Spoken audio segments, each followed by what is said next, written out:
এই অনুষ্ঠানে আজ জীবন বিজ্ঞান বিষয়ে পাঠদান করবেন বীরভূম জামালপুর হাই স্কুলের শিক্ষক শুভ্র বন্দ্যোপাধ্যায়। নমস্কার।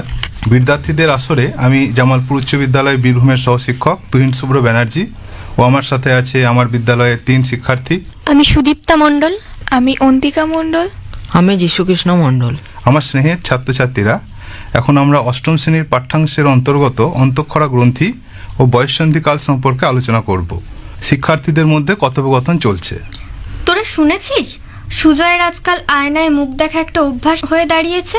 স্কুলে বা বাড়ির বাইরে যাওয়ার আগে বেশ পরিপাটি করে চুল আঁচড়ায়। মা একটু বকাবকিও করেন আয়নার সামনে বেশিক্ষণ দাঁড়ায় বলে, কিন্তু সে অভ্যাসটা ছাড়ে না। রোজ আয়নায় নিজেকে দেখে। ওর ইদানিং গোফের রেখা দেখা যাচ্ছে, গলার স্বরেরও খানিক বদল ঘটেছে। খবরটা পেয়েছিস? গতকাল সুজিত নাকি ওর বাবার সাথে সার্কাস দেখতে গিয়েছিল। ওখানে দুটো জোকার দেখেছে, একজন বিশাল লম্বা আর একজন খাটো। সে বাবাকে জিজ্ঞেস করেছিল, বিশাল লম্বা লোকটি কি পায়ে রনপা পড়ে আছে? দুজনকে দেখে সুজিত তো অবাক। তাই নাকি? সার্কাস থেকে সুজিতের খুব মজা হয়েছে বল। কয়েকদিন আগে গ্রামের একটা ক্লাবে বার্ষিক ক্রীড়া প্রতিযোগিতায় সুপ্রীতি অংশগ্রহণ করেছিল। বাঁশি বাজার সঙ্গে সঙ্গে দৌড় প্রতিযোগিতা শুরু হয়। প্রাণপণে সে দৌড়ায় এবং সে প্রথম হয়। সেই সময় সে কথা বলতে পারছিল না, তার হৃৎপিণ্ডটা খুব জোরে জোরে ধুকপুক করছিল। ভীষণ হাঁপাচ্ছিল সে ও দরদর করে ঘাম ঝরছিল। একটু বসতেই আস্তে আস্তে সব ঠিক হয়ে গেল। আচ্ছা, তোরা জানিস দুর্বা কেন কাল স্কুল আসেনি? হ্যাঁ রে, দুর্বার সাথে আমার দেখা হয়েছিল। সে বলল কাল মায়ের সাথে মেলাতে বেড়াতে গিয়েছিল। আরও বলল বেড়াতে বেড়াতে তার মায়ের কাছে আবদার করেছিল শরবত কিনে দেওয়ার জন্য। মা তাকে শরবত খেতে বারণ করেছিলেন, কারণ তার যে চিনি খাওয়া একদম বারণ। আজকাল সে খুব অল্পতেই হাঁপিয়ে যায়, কোথাও কেটে গেলে ঘা যেন শুকোতেই চায় না। আজ তো ক্লাসে একটা কাণ্ড ঘটেছে। নীলরতন স্যারের ক্লাস চলাকালীন রেবা ঘুমিয়ে পড়েছে, সেজন্য স্যারের কাছে বকুনি খেয়েছে। আজকাল রেবার খুব ঘুম পায়, মাঝে মধ্যে ক্লাসে ঘুমিয়ে পড়ে। কি হয়েছে জিজ্ঞেস করলে সে বলে তার গলার সামনেটা উঁচু মতন কিছু একটা ওঠানামা করে। প্রায়শই সে ক্লান্তি বোধ করে ও পড়াশোনায় তার ইচ্ছে করে না। রেবার কি হয়েছে কে জানে। এই ঘটনাগুলোর কি কারণ তোরা কি জানিস? সঠিক বলতে পারছি না রে। তোমাদের কথোপকথন আমি সবটাই শুনেছি। এই ঘটনাগুলির কারণ অন্তঃক্ষরা গ্রন্থি ও বয়ঃসন্ধিকাল। ছোটবেলা থেকে বড় হওয়া পর্যন্ত আমাদের শরীরে নানা পরিবর্তন ঘটে। একটা নির্দিষ্ট সময় পর্যন্ত তোমাদের মতো অনেকেরই উচ্চতা, ওজন, কণ্ঠস্বর, পেশির গঠন ইত্যাদির বেশ পরিবর্তন ঘটেছে।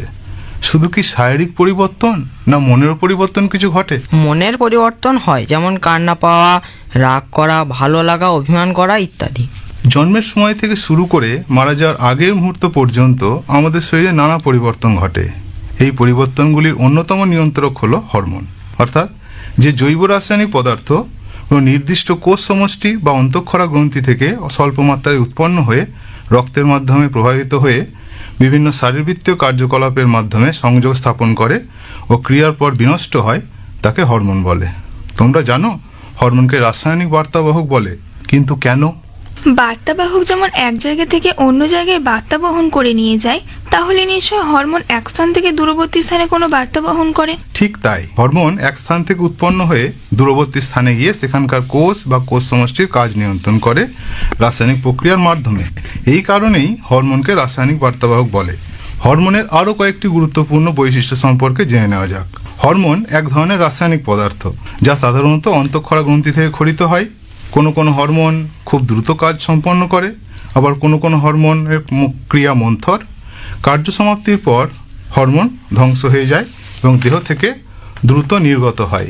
কোনো প্রক্রিয়ায় একাধিক হরমোন অংশগ্রহণ করলে একটি হরমোন প্রক্রিয়াকে সাহায্য করে এবং অন্য হরমোন প্রক্রিয়াটিকে বাধা দান করে। যেমন ইনসুলিন রক্তে শর্করার মাত্রা হ্রাস করে, কিন্তু গ্লুকাগন রক্তে শর্করার মাত্রা বৃদ্ধি করে। একে দ্বৈত নিয়ন্ত্রক বা ডুয়াল কন্ট্রোল বলে।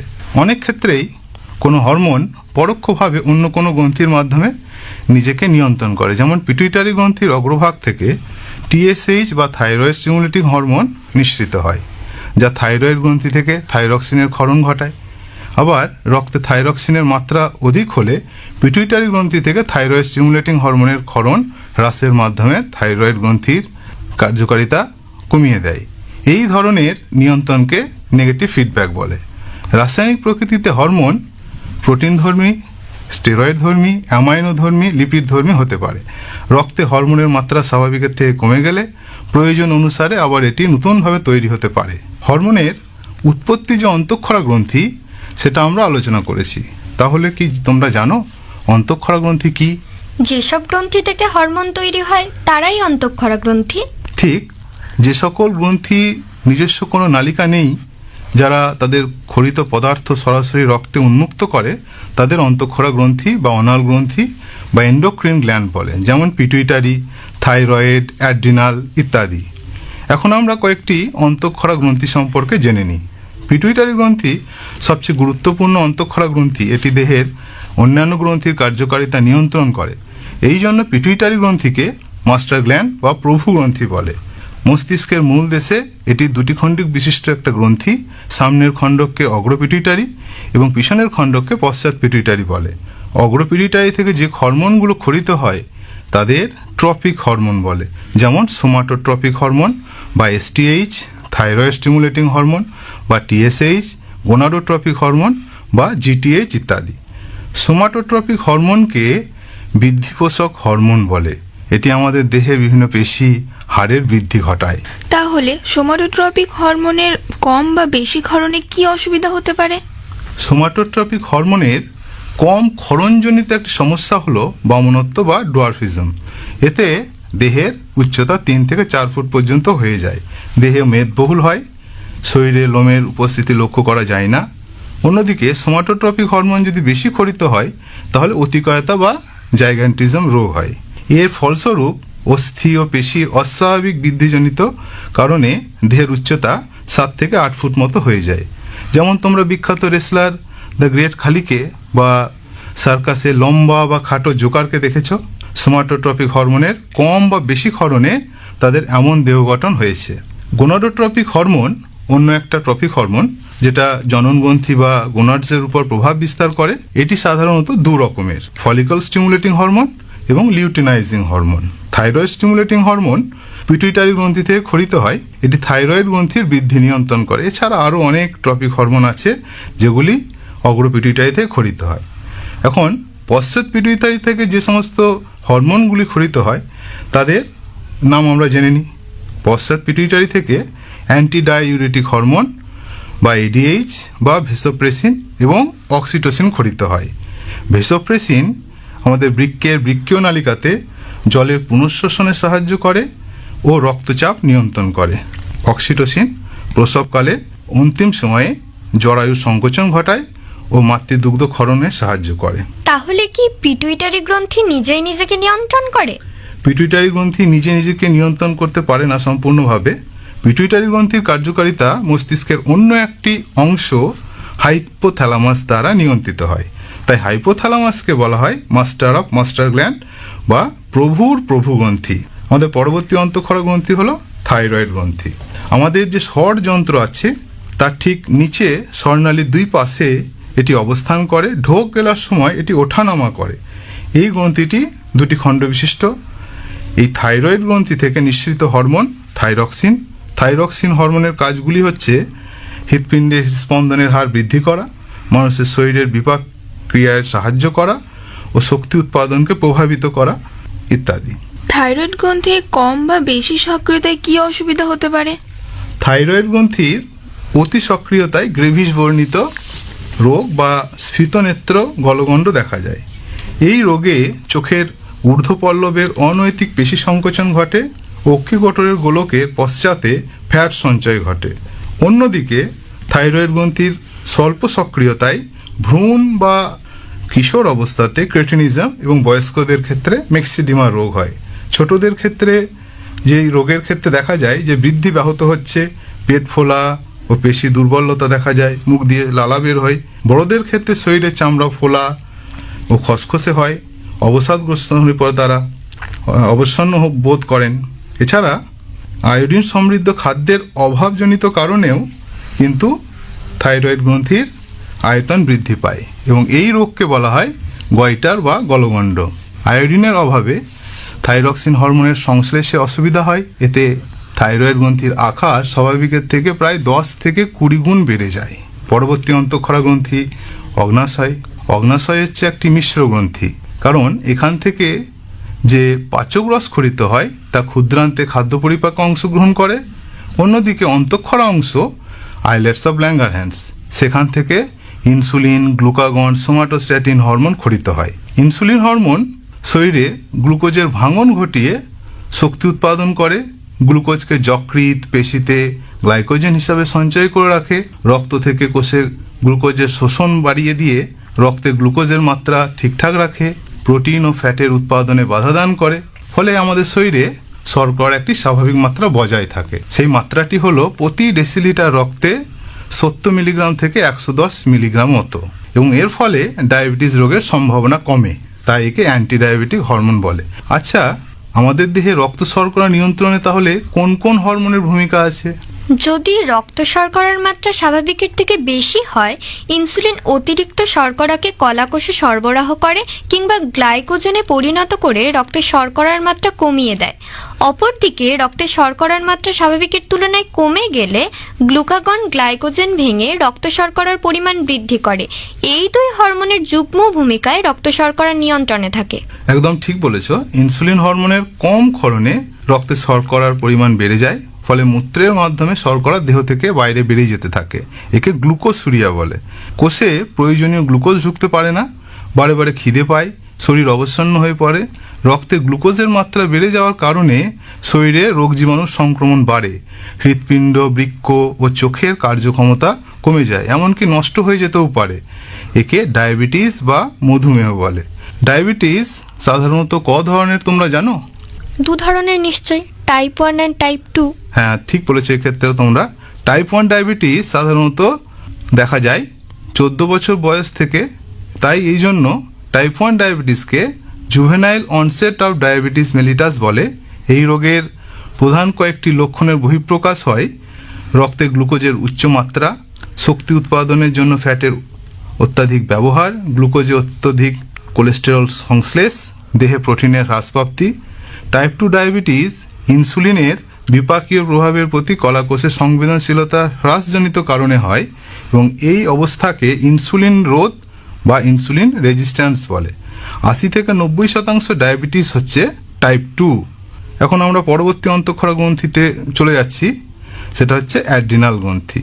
আমাদের বৃক্ক বা কিডনির উপরে ত্রিভুজের মতো একজোড়া গ্রন্থি আছে, যার মধ্যে বাম দিকের গ্রন্থিটি বড় এবং ডান দিকেরটি ছোট।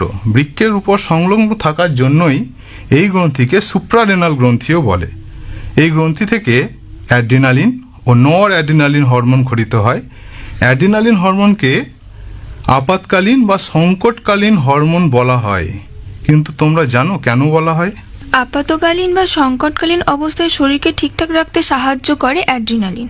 তাহলে শোনো, আমাদের বিভিন্ন যে মানসিক অবস্থা, যেমন ভয়, দ্বন্দ্ব, রাগান্বিত হয়ে যাওয়া, এই সমস্ত সময়ে এই হরমোনের প্রভাবে হৃদস্পন্দনের হার, রক্তচাপ ইত্যাদি বেড়ে যাওয়ায় সংকটকালীন অবস্থায় থেকে শরীরকে আবার স্বাভাবিক অবস্থায় ফিরিয়ে নিয়ে আসা এই হরমোনের কাজ। এবং অ্যাড্রিনালিন হরমোন জরুরি অবস্থায় বাড়তি শক্তিরও যোগান দেয়। তাই অ্যাড্রিনালিনকে আপাতকালীন ও সংকটকালীন হরমোনও বলে। তোমরা নিশ্চয়ই কুকুর, বিড়াল প্রভৃতি প্রাণীদের ক্ষেত্রে উত্তেজনায় লোম খাড়া হতে দেখেছ। এটাও এই হরমোনের প্রভাবেই ঘটে। অ্যাড্রিনাল গ্রন্থি থেকে আর একটি হরমোনও খরিত হয়, যার নাম কর্টিসল। কর্টিসল কম বা বেশি ক্ষরণে কি ধরনের অসুবিধা হতে পারে? কর্টিসলের অধিক ক্ষরণের ফলে মুখমণ্ডল গোলাকার ও ফুলে যেতে পারে। এই ধরনের অসুবিধাকে মুন ফেস বলে। মুখের ত্বক খসখসে ও ফ্যাকাশে হয়ে যায়। মহিলাদের ক্ষেত্রে মুখমণ্ডলে লোমের আধিক্য দেখা যায়। আবার কম ক্ষরণেও সমস্যা হবে। সমস্যাগুলি হচ্ছে হজমের সমস্যা, পেশি দুর্বলতা ইত্যাদি। তাহলে বলো এবার, ছেলেদের যে গোঁফ দাড়ি বের হয় সেটা কেন হয়? মনে হয় তার জন্য দায়ী কোনো গ্রন্থি নিঃসৃত হরমোন। হ্যাঁ, ঠিক বলেছ। ছেলে এবং মেয়েদের শরীরের ক্ষেত্রে বিভিন্ন জননগ্রন্থি দেহে বর্তমান। মেয়েদের শরীরে এটির নাম ডিম্বাশয়। এখান থেকে খরিত হরমোন ইস্ট্রোজেন, প্রোজেস্টেরন। এই ছেলেদের শরীরে যে জননগ্রন্থির অবস্থান করে সেটি হচ্ছে শুক্রাশয়। এখান থেকে টেস্টোস্টেরন হরমোন খরিত হয়। এই হরমোনগুলি দেহে একটি নির্দিষ্ট বয়সের পর কিন্তু সক্রিয় হয়, ফলে দেহের বিভিন্ন অঙ্গের গঠনগত পরিবর্তন চোখে পড়ে। টেস্টোস্টেরন হরমোন প্রভাবে বয়ঃসন্ধিকালে ছেলেদের গোঁপদাড়ি বের হয়, ধীরে ধীরে হাড় পেশি শক্তিশালী হয়, পেশিবহুল চেহারা তৈরি হয়, গলার স্বরের ভাঙন ধরে, গলার স্বর ভারী হয়। ইস্ট্রোজেন স্ত্রী দেহে ক্ষরিত হয়, এটি হাড় ও পেশির বৃদ্ধি ঘটিয়ে দেহের পরিপূর্ণতা ঘটায়, চামড়ার নিচে ফ্যাট জাতীয় পদার্থের সঞ্চয় ঘটিয়ে শরীরের বদল আনে। পুরুষদের শরীরেও ইস্ট্রোজেন পাওয়া যায়, কিন্তু সেটা খুব কম পরিমাণে। আবার স্ত্রীদের ক্ষেত্রেও টেস্টোস্টেরন পাওয়া যায়, সেটি পুরুষদের তুলনায় পরিমাণে কম। তাহলে স্যার, রাত্রিতে আমরা যে ঘুমিয়ে পড়ি সেটাও কি কোনো হরমোনের প্রভাবে? খুব ভালো প্রশ্ন। আমাদের মস্তিষ্কের দুই গোলার্ধের ঠিক মাঝখানে পিনিয়াল গ্রন্থি থাকে। সেই পিনিয়াল গ্রন্থি থেকেও একটা গুরুত্বপূর্ণ হরমোন মেলাটোনিন ক্ষরিত হয়। এই মেলাটোনিন হরমোন আমাদের কতক্ষণ আমরা ঘুমাবো সেটা নিয়ন্ত্রণ করে। এই হরমোনের ঘনত্ব কম আলোতে বাড়ে, আবার বেশি আলোতে কমে যায়। এই হরমোনকে আলোর সূচক হিসাবে কাজ করে, তাই একে বায়োলজিক্যাল ক্লক বলেও বিজ্ঞানীরা নাম দিয়েছেন। এর প্রভাবেই আমরা কিন্তু রাত্রে ঘুমিয়ে পড়ি। আজকে আমাদের পাঠ্যাংশের দ্বিতীয় অংশ বয়ঃসন্ধিকাল। মানুষের জীবনকালে শৈশব, কৈশোর, যৌবন ও বার্ধক্যের 4টি দশা পরিলক্ষিত হয়। শৈশব থেকে যৌবনের মধ্যবর্তী যে সময়কাল তাকে আমরা কৈশোর বা বয়ঃসন্ধিকাল বলে থাকি। ওয়ার্ল্ড হেলথ অর্গানাইজেশন বা হু এর হিসাবে 10 থেকে 19 বছর বয়স পর্যন্ত সময়কালকে বয়ঃসন্ধিকাল বলে নির্ধারিত করা হয়েছে। বয়ঃসন্ধিকাল সময়কালটাকে টিনেজও বলা হয়, কারণ তারা টিন পিরিয়ড অর্থাৎ 13 to 19 বছর বয়স অতিক্রম করে ধীরে ধীরে যৌবনে পা রাখে। মানব জীবনে এই গুরুত্বপূর্ণ সময়কে বিভিন্ন বিজ্ঞানী বিভিন্ন নামে অভিহিত করেছেন। কোনো কোনো মনোবিদ কৈশোরকালকে যৌবন পরিণতির স্তর, কেউ বৈপ্লবিক পরিবর্তনের স্তর, কেউ ক্রমবিকাশমূলক স্তর হিসাবেও ব্যক্ত করেছেন। বয়ঃসন্ধিকালটা সংকটময় নানা সমস্যার মধ্যে দিয়ে আমাদের যেতে হয়, তাই মনোবিদ জে.এস. হল একে ঝড় ঝঞ্ঝার ও দুঃখ কষ্টের কাল বলেও চিহ্নিত করেছেন। তাহলে স্যার, কৈশোরকালকে কেন ঝড়ঝঞ্ঝার বা পীড়ন কষ্টের কাল বলা হয়? বয়ঃসন্ধিকালে তারা নতুন নতুন কাজ করার উদ্যোগ খোঁজে, কিন্তু অনেক ক্ষেত্রে দেখা যায় সমাজের বয়স্ক ব্যক্তিদের দ্বারা তারা বাধাপ্রাপ্ত হচ্ছে। যেমন পরিবারের কোনো গুরুত্বপূর্ণ পরিস্থিতিতে সিদ্ধান্ত গ্রহণের ক্ষেত্রে এই বয়সের ছেলেমেয়েরা মত দিতে চাইলে পরিবারের অন্যান্য সদস্যরা বাধা দান করে, ফলে তারা নিজেকে মূল্যহীন ভাবতে শুরু করে।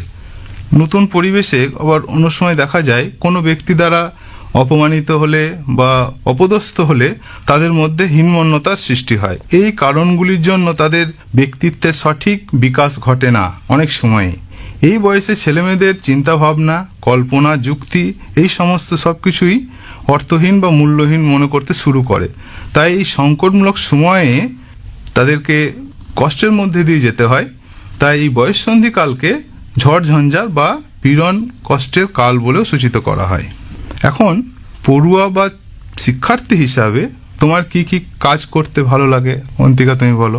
নিয়মিত পড়াশোনা করা, অবসর সময়ে খেলাধুলা, গান বাজনা, বাগান তৈরি করা, বাড়ির বিভিন্ন কাজে বড়দের সাহায্য করা, বন্ধুদের সাথে বিভিন্ন বিষয়ে আলোচনা করা, নিজের ও বিদ্যালয়ের পরিবেশকে যত সম্ভব পরিষ্কার পরিচ্ছন্ন রাখা, অসহায় বিপদগ্রস্ত মানুষের পাশে দাঁড়ানো, এটাই। আচ্ছা, তোমার কোনো কাজে প্রশংসা পেলে কেমন লাগে, বা কাজের পর যদি কেউ নিন্দে করে তাহলে তোমার কেমন মনে হয় সুদীপ্তা? কোনো কাজের প্রশংসা পেলে আমার খুব ভালো লাগে, মন আনন্দে ভরে ওঠে, আরও ভালো কাজ করার উৎসাহ ও উদ্যম বৃদ্ধি পায়। কাজ করার পর কেউ নিন্দে করলে আমার একেবারে ভালো লাগে না, খুব রাগ হয়, কখনো দুঃখ হয়, পরবর্তীতে কাজ করার উৎসাহ হারিয়ে যায়। তোমার ছোটবেলাতে কেউ এমন মনে হতো? খুব ছোটবেলাতে এই ধরনের অনুভূতি কম ছিল, এগুলো নিয়ে তেমন কিছু ভাবতাম না, কেউ নিন্দে করলেও খারাপ লাগতো না। আচ্ছা, তোমার ছোটবেলা থেকে এখন পর্যন্ত যে পরিবর্তনগুলো ঘটেছে যিশু এর সম্পর্কে তুমি কিছু বলো। দেহের ওজন, উচ্চতা বৃদ্ধি, দেহের গঠনের পরিবর্তন হয়েছে, কণ্ঠস্বরের পরিবর্তন হয়েছে, সিবেসিয়াস ও ঘর্মগ্রন্থির সক্রিয়তা বেড়েছে। এছাড়া আমার অনুভূতিগুলো নিয়ন্ত্রণ করতে শিখেছি, নিজের সম্পর্কে সচেতনতা বৃদ্ধি পেয়েছে। বয়ঃসন্ধিকালে ছেলে মেয়েদের মানসিক পরিবর্তনগুলো হয়ে থাকে, সেগুলো কী রূপ একটু বলতে পারলে ভালো হয়। বয়ঃসন্ধিকালে ছেলে মেয়েদের মধ্যে বিভিন্ন বিষয়ে চিন্তা করার ক্ষমতা বাড়ে এবং নৈতিক ধারণার বিকাশ ঘটে। ছেলে মেয়েদের স্মৃতি, কল্পনা শক্তি বাড়ে, স্বাধীনভাবে নানা সমস্যার সমাধান করতে পারে। এই সময় তাদের যুক্তি, বিচার ও সিদ্ধান্ত গ্রহণের ক্ষমতা বিকাশ পায়। ঠিক বলেছ, কিন্তু বয়ঃসন্ধিকালে অনেক মানসিক সমস্যাও তৈরি হয়, যেমন বিভিন্ন আবেগ অনুভূতিকে চিনতে না পারা, নিজের প্রতি বিশ্বাস রাখতে না পারা, ভুল ধারণার বশবর্তী হয়ে পড়া, অল্পতে হতাশগ্রস্ত হয়ে পড়া, অপর থেকে নিজেকে সরিয়ে নেওয়া, খারাপ কাজ বা অভ্যেসের সঙ্গে জড়িয়ে পড়া, অল্পতেই রেগে যাওয়া, অকারণে কেঁদে ফেলা, বিভিন্ন ধরনের আচরণ করা, মারামারি করা, বন্ধুদের সন্দেহ, হিংসা করা, একই কাজ বারবার করা ইত্যাদি লক্ষ্য করা যায়। এই সময় যে মানসিক পরিবর্তনগুলি ঘটে, যেমন মুখে ব্রণ নিয়ে দুশ্চিন্তাগ্রস্ত হওয়া, নিজের চেহারা, ওজন, গলার স্বর, এই সমস্ত ব্যাপার নিয়েও চিন্তাশীল থাকা। বয়ঃসন্ধিকালে কিশোর কিশোরীদের মধ্যে যে শারীরিক ও মনের পরিবর্তনগুলি ঘটেছে তার জন্য দায়ী কিন্তু বিভিন্ন হরমোন। বয়ঃসন্ধিকালে সমস্যা হলে কি কি করা দরকার বলে তোমার মনে করো? পিতামাতা সহ পরিবারের অন্যান্য সদস্যের সাথে খোলা মনে কথাবার্তা বলা ও সময় কাটানো, বন্ধুদের প্রতি প্রীতি ও ভালোবাসার সম্পর্ক গড়ে তোলা, প্রতিবেশীদের সঙ্গে সুসম্পর্ক গড়ে তোলা, সম্ভব হলে দৈনিক 10 মিনিট ধ্যান করা। তোমার অভিজ্ঞতা থেকে ঝুঁকিপূর্ণ আচরণের একটি ঘটনা সম্পর্কে বলো সুদীপ্তা। আমাদের পাড়ার পদ্মনাভও বেশ সাহসী ছেলে। কালী পুজোর সময় প্রতি বছর বাজিতে আগুন দিত। একটি বাজিতে আগুন দেওয়ার পর সেটি ফাটেনি। সেই পোড়া বাজিটাতে যখন আবার আগুন দিতে যায়, বাজিটি হাতের মধ্যে ফেটে যায়। হাতের দুটি আঙুলে আগুনের ফুলকি এসে লাগে। এই ধরনের আচরণ খুবই ঝুঁকিপূর্ণ, সাধারণত এই সময়কার ছেলেমেয়েদের ক্ষেত্রেই দেখা যায়। তোমার জীবনে তুমি না বলে ভালো কাজ করেছো এমন কোনো ঘটনা ঘটেছে যিশু? আগের বছর সরস্বতী পুজোর সময় মণ্ডপ সাজানো হচ্ছিল। একজন দাদা আমাকে বারবার দোকান থেকে 1 প্যাকেট সিগারেট নিয়ে আসতে বলছিল, কিন্তু আমি ওর মুখের ওপর না বলে দিলাম, কারণ দেখলাম আমার বয়সীদের কোনো ছেলে বা মেয়েকে দোকানদার বিক্রি করবে না। আমার বয়স 14 বছর, তা 18 বছরের চেয়ে অনেক কম। আচ্ছা, বয়ঃসন্ধিকালে যে আবেগ অনুভূতিগুলোর সঞ্চয় হয়, উন্মেষ হয়, সেগুলো সম্পর্কে আমরা জেনে নিই। প্রকৃতভাবে আবেগ ও অনুভূতি হলো দুটি মানসিক অবস্থা। পরিবেশের বিভিন্ন পরিবর্তনের মনের উপর যে প্রভাব পড়ে তা হলো অনুভূতি। এই অনুভূতির প্রকাশের মাধ্যম হলো আবেগ। আবেগ আচরণের পরিচায়ক। যেমন নিজের সম্পর্কে কুকথা শুনলে দুঃখ হয়, এখানে কুকথা শুনলে খারাপ লাগাটা অনুভূতি আর দুঃখ লাগাটা আবেগ। এছাড়া রাগ, ভয়, কান্না, হতাশা, তৃপ্তি, আকাঙ্ক্ষা, এই সবগুলোই আবেগ বা অনুভূতি। ভালো গান শুনলে আনন্দ হয়, কারোর দুঃখ সংবাদে চোখে জল আসে, এটাই তো স্বাভাবিক। কিন্তু বেশি রাগ, দুঃখ কিংবা আনন্দের অনিয়ন্ত্রিত বহিঃপ্রকাশে শরীরের ও মনের ক্ষতি হতে পারে। আবেগের উপর নিয়ন্ত্রণ রেখে চলা খুবই জরুরি। অনুভূতিগুলোকে বুঝে নিয়ে আবেগের যথার্থ প্রকাশের জন্য দরকার জীবন কুশলতার চর্চা। তাহলে স্যার, জীবন কুশলতার চর্চা মানে কি? মানুষের বিকাশ পর্বে বয়ঃসন্ধিকালের সময়টা একটা গুরুত্বপূর্ণ পর্ব। এর বিশেষত্ব হলো শরীর ও মনের দ্রুত পরিবর্তনশীলতা। দ্রুত বদলে যাওয়া পরিবেশের সঙ্গে যে বিভিন্ন টানাপোড়েনের সম্মুখীন হতে হয়, তার জন্য আমরা সবসময় দিশেহারা বোধ করি। পরিবেশের নানা অনিশ্চয়তা ও চাপের মুখোমুখি হতে হয় এবং তার জন্য কুশলতা অর্জন করতে হয়। তাই নিজেকে পরিবেশের সাথে খাপ খাইয়ে যথার্থ ভালো মানুষ হিসাবে নিজেকে গড়ে তোলার জন্য চাই জীবন কুশলতার শিক্ষা। বিশ্ব স্বাস্থ্য সংস্থা বা হু অনুসারে বয়ঃসন্ধিকালে মানুষের 10টি জীবন কুশলতার দিক হলো: প্রথম, আত্মসচেতনতা। নিজের ভালো লাগা, খারাপ লাগা থেকে শুরু করে আবেগ অনুভূতিগুলোকে চিনে তার যথার্থভাবে নিয়ন্ত্রণ করার জন্য পারদর্শী হয়ে উঠতে হবে। বিশ্লেষণাত্মক ধর্মী চিন্তা। জীবনের নানা সমস্যার সম্মুখীন হতে হবে এবং তাতে নিজের চিন্তা ভাবনা এবং সমস্যা সমাধানের পথ খুঁজে বের করতে হবে। সিদ্ধান্ত নেওয়া। এলোমেলো যে চিন্তাগুলো আছে সেগুলোকে সুবিন্যস্ত করে একটি সঠিক সিদ্ধান্তে পৌঁছাতে হবে। সমস্যা দূর করা, সমস্যাকে চেনা, তার নানা সমাধানের উপায় বিচার করা এবং কোনটি সবচেয়ে বেশি কার্যকর সেটাকে প্রয়োগ করা। এছাড়াও সৃজনশীল চিন্তা, গান, নাচ, সাঁতার, ছবি আঁকা, খেলাধুলা সহ নানা সৃজনশীল কাজে যুক্ত থাকা। পারস্পরিক সংযোগ স্থাপন, অন্যের কথা ধৈর্য ধরে শোনা অভ্যেস করা, কি বলবো সেটা যেমন গুরুত্বপূর্ণ, কিভাবে বলবো সেটাও কিন্তু অনুশীলন করা, পারস্পরিক সম্পর্ক বজায় রাখা, যেমন পরিবার, আত্মীয় স্বজন, বন্ধু বান্ধব, অন্যান্য মানুষজনের সম্পর্কের সঙ্গে সুসম্পর্ক তৈরি করা, মানসিক চাপ নিয়ন্ত্রণ করা, মনের ভিতর প্রতিনিয়ত যে চাপগুলো তৈরি হয়ে যায় সাধারণভাবে সেইগুলো কিভাবে কমানো যায় তা অনুশীলন করা, সমানুভূতি, আমরা একে অপরে যে প্রত্যেকেই সমান, তাই সেই অনুভূতি এবং আবেগ এগুলোকে বুঝতে হবে, তার অংশীদার হতে হবে, সেই ক্ষমতাগুলোকে অর্জন করতে হবে, আবেগ নিয়ন্ত্রণ, নিজের অনুভূতিগুলো সম্পর্কে সচেতন হতে হবে এবং সেগুলো যথার্থভাবে নিয়ন্ত্রণ করতে হবে। এখন তোমাদের কোনো প্রশ্ন থাকলে তোমরা এখন করতে পারো। আচ্ছা স্যার, সমানুভূতি কি? অন্যের সমস্যার সঙ্গে নিজেকে সামিল করে তার অনুভূতিগুলোকে বোঝা ও প্রকাশ করাকে বলে সমানুভূতি। স্যার, আত্মসচেতনতা কি? আত্মসচেতনতা হলো নিজের ভালো লাগা খারাপ লাগা থেকে শুরু করে আবেগ অনুভূতিগুলোকে নিয়ে সেগুলোর আদর্শ পরিস্থিতিতে উপনীত হওয়াটাই হচ্ছে আত্মসচেতনতা। এবার জীবন কুশলতার শিক্ষা বা জীবন কুশলতা বলতে তোমরা কি বুঝেছো একটু বলো তো। জীবন কুশলতা হলো মানুষের এক বিশেষ ধরনের আচরণ যা তাকে তার নানা চাহিদা এবং বিভিন্ন প্রকার চ্যালেঞ্জের মুখোমুখি করে মোকাবিলা করার সাহস ও উদ্যম যোগায়। পশ্চাৎ পিটুইটারি গ্রন্থি থেকে খরিত হরমোনদের কি বলে? এদের সাধারণভাবে নিউরো হরমোন বলা হয়। আচ্ছা স্যার, ব্রণর উৎপত্তির কারণ কি? ব্রণর উৎপত্তি সাধারণত সিবেসিয়াস গ্রন্থি থেকে হয়। সিবেসিয়াস গ্রন্থির ক্ষরণ যদি কোনো কারণে বেড়ে যায়, হরমোনজনিত কারণে হতে পারে, যদি বাড়ে তাহলে সেক্ষেত্রে ত্বকে ব্রণর উপস্থিতি বেশি পরিমাণে লক্ষ্য করা যায়। আচ্ছা কেউ বলো তো দেখি, আমাদের দেহে তাপমাত্রা নিয়ন্ত্রণ করে কোন হরমোন? অ্যাড্রিনালিন। হ্যাঁ ঠিক বলেছে, অ্যাড্রিনালিন হরমোন আমাদের দেহের তাপমাত্রা নিয়ন্ত্রণ করে। এটা অবশ্যই একটা গুরুত্বপূর্ণ কাজ। আমরা রেগে যাই কেন? হ্যাঁ, রেগে যাওয়াটাও একটা আবেগের মধ্যেই পড়ে যায়। প্রকৃতপক্ষে আমরা আমাদের অনুভূতিগুলোকে সবসময় চিনতে পারি না, তাই আমরা কিন্তু রেগে যাই। অনুভূতিগুলো চিনতে পারলে কিন্তু রাগের পরিস্থিতি আসে না। আচ্ছা স্যার, আত্ম উপলব্ধি কাকে বলে?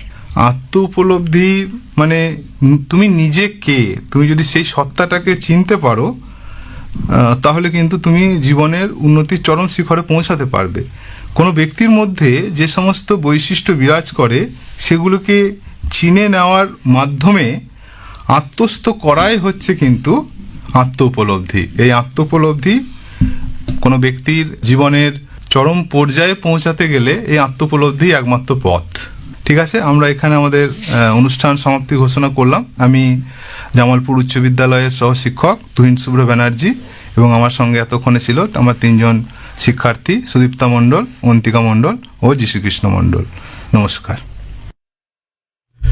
এতক্ষণ তোমরা শুনলে বিদ্যার্থীদের জন্য অনুষ্ঠান। আজকে এই বিদ্যার্থীদের জন্য অনুষ্ঠানে জীবন বিজ্ঞান বিষয়ে পাঠদান করলেন জামালপুর উচ্চ বিদ্যালয় বীরভূমের শিক্ষক তুহিন শুভ্র বন্দ্যোপাধ্যায়।